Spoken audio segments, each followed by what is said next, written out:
Aujourd'hui, on va parler de la 6e lettre parmi les fatwas.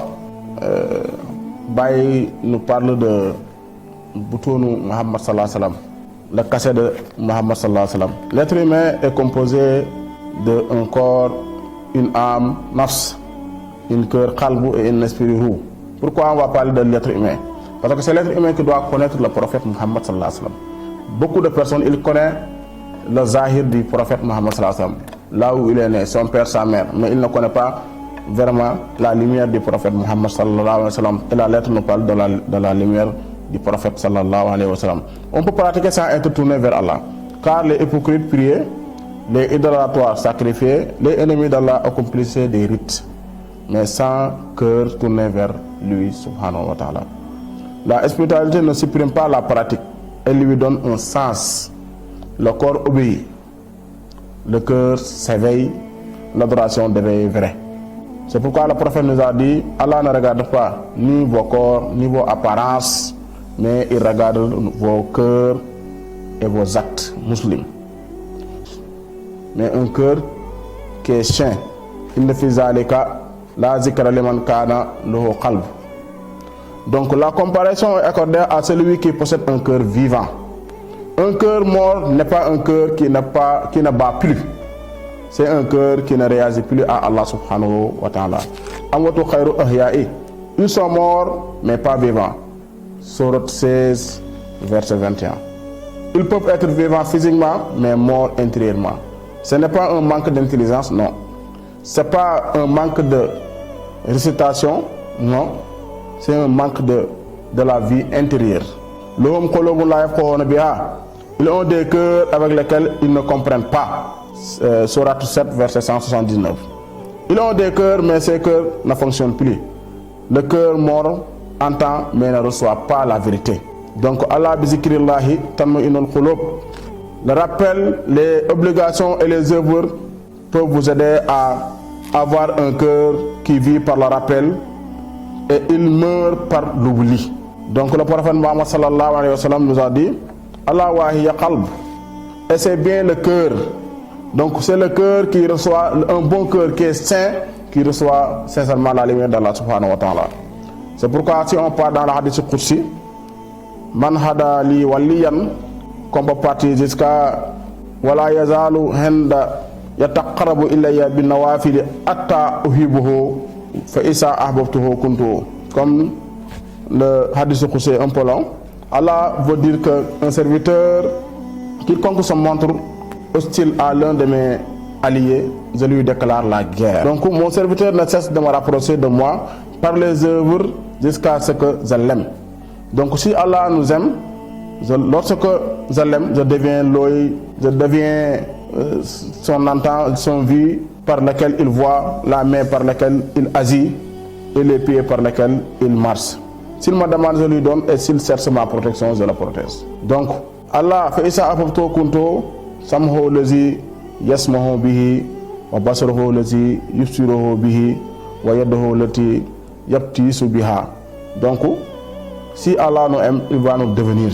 Inni anallahu la ilaha illa ana fahbuduni. Donc, le Coran a parlé sur l'homme ne peut pas atteindre Allah par son intellect seul, c'est Allah qui se fait reconnaître au cœur. Donc certes, c'est moi Allah, il y a des divinités comme moi, adore-moi donc. Allah a dit ça sur un arbre. Donc Allah donc peut parler sur une personne. Si Allah peut parler sur un arbre, sur ces mots-là, donc Allah peut parler ces mots-là sur une personne. Parce que laqad karamna bani Adama. Baye commence sa lettre par Marati Boutoun Rasulullah sallallahu alayhi wa sallam. Après Bismillah ar-Rahman ar-Rahim. Minha. Donc, possède des degrés, Muhammad sallallahu alayhi wa sallam, des réalités intérieures boutons que l'expression humaine ne peut pas contenir entière. Ce que nous exprimons n'est que ce que nous avons reçu et compris, mais ce qui réside en son intériorité est bien plus vaste que cela. Donc le prophète est plus vaste que cela. Connaît que le prophète, son nom c'est Muhammad, son père c'est Abdullah, sa mère c'est Amina, il a fait le commerce, il a transmis des bonnes habitudes aux musulmans, c'est bon. Il a des enfants, il a des femmes, donc ça c'est très bon. Mais Ne pas connaître la lumière du prophète sallallahu alayhi wa sallam, donc ça c'est autre source. Donc presque votre vie est en échec. Parce que le prophète a zahir, a batin ou batin. Le prophète a ce qu'on peut savoir par les traditions, mais il y a la lumière et son relation avec Allah qu'on doit connaître. C'est pourquoi Baye a dit hakaza awwalu nisbatin min nisbatin maqamati sirrihi wa haythu kana Allahu wala shay'an ma'ahu. Ainsi commence la première relation parmi les relations des stations du secret du prophète Mohammed sallallahu alayhi wa sallam dans l'état où Allah était alors que rien n'existait avant lui. Il s'agissait ici de la première relation située dans les ordres des degrés les plus élevés. Au moment où Allah existait seul et où rien d'autre existait.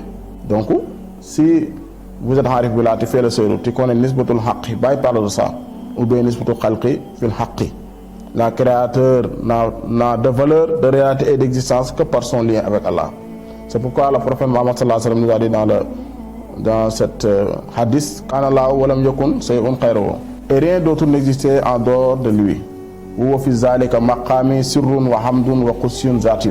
Donc dans cette station, il est secret, louange et sainteté essentielle. Sens spirituel, cette phrase décrit la réalité du prophète dans une station très élevée, avant toute manifestation visible. Donc sirru, secret. Une réalité cachée, inaccessible au sens et à l'intellect ordinaire. Le prophète sallallahu alayhi wa sallam est d'abord un secret divin avant d'être en forme humaine. Si on parle aussi de Wahamdou, louange, il est source de louange car toute louange revient à Allah par lui. Sa réalité est liée à la reconnaissance. Wa Kursi Zatiou, une sainteté qui provient ni des actes, ni du temps, ni du monde créé, mais l'essence même de sens station. Dans cette station, le prophète n'est pas encore aperçu comme créateur. Il est secret, louange et pureté essentielle. Une réalité sanctifiée avant la créateur, cela montre que la proximité d'Allah commence par le secret, se manifeste par la louange et s'achève dans la pureté. Subhanallazi asraha bi habdi laylan. Croire et pureté à celui qui a fait voyager son serviteur de nuit. Wazihi hadratul lahur baykut nisa lettre wa ahadiyati bil hayniya. Et ceci est la présence de la divinité et l'unité absolue en elle-même. Allah est sans manifestation. Ahadiya, Allah est sans manifestation. C'est pourquoi Baye a dit dans une autre lettre wa tajli zati li nafsiha bi nafsiha. Donc là-haut désigne le fait que Allah se fait connaître et qu'il guide par son messager, sans quitter son unicité, sans devenir création. Allah se connaît par lui-même, se connaître par lui-même, pour lui-même. Qad ja'akum minallahi nurun. Donc, il vous est venu de la part d'Allah subhanahu wa ta'ala une lumière. C'est quelle lumière? La lumière du prophète Mohammed sallallahu alayhi wa sallam. Allah est la source et le porteur de la lumière est Mohammed sallallahu alayhi wa sallam, serviteur non divinité. Man yuti'i rasula faqad ata'a Allah. Celui qui obéit au messager a certes obéi Allah subhanahu wa ta'ala. Qul in kuntum tuhibbuna Allah fattabi'uni yuhibbukumullah. Si vous aimez Allah, suivez-moi, Allah vous aimerez. Wa ma ramaita iz ramaita walakin Allah rama. Et ce n'est pas toi qui as lancé quand tu as lancé, mais c'est Allah qui a lancé. Tout ça c'est des versets coraniques. L'acte appartient à Allah subhanahu wa ta'ala, mais c'est le prophète Mohammed sallallahu alayhi wa sallam qui fait l'acte apparent. L'effet réel vient d'Allah, mais l'acte apparent vient du prophète Mohammed sallallahu alayhi wa sallam. Wazihi hadratul ahoti wal wahadiyatu. Baye continue sa lettre. Et ceci est la présence du lahot et l'unité al-wahadiyya. Baye continue sa lettre, c'est ici qu'on va fermer notre lettre, Inch'Allah. La effusion qui vient d'Allah vers le prophète. Wa zalika huwa tajli bi ahmadiyya fil muhammadiyya wa hiya mazahirul asma'i wa sifati wa muhlu tasakulati wa maqamu tasbiti. Donc, vous voyez que Baye dit que c'est là que la manifestation, les noms et les attributs d'Allah, le lieu et des formes de manifestation et les étations de l'affermissement.